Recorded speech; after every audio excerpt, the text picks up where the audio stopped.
అయోధ్యలో రామాలయ నిర్మాణం ఒకవైపున జరిగి ప్రారంభోత్సవం నోచుకుంటుంటే దాంట్లో మత ఉద్రిక్తతలు ఎవరు సృష్టించే ప్రయత్నం చేస్తున్నారు?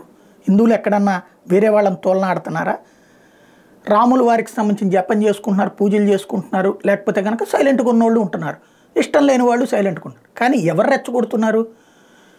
స్వామీజీల పేర్లతోనో లేకపోతే ఇంకో పేరుతో రెచ్చగొడుతోంది కాంగ్రెస్ పార్టీ. కానీ మత చిచ్చు బీజేపీ రాజేస్తుందంటూ రాహుల్ గాంధీ గారి ఉపన్యాసం.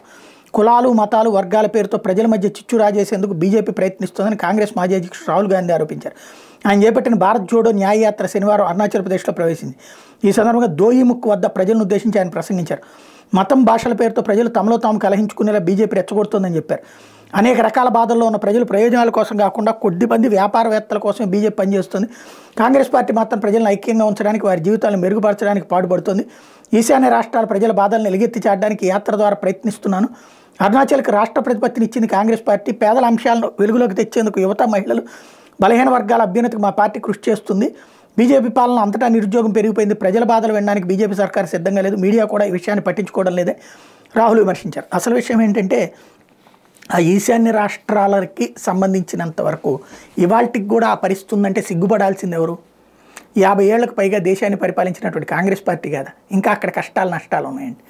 అక్కడికి వెళ్ళి మీ బాగు మేము చేసామని చెప్తే ఏం బాగుంటుంది?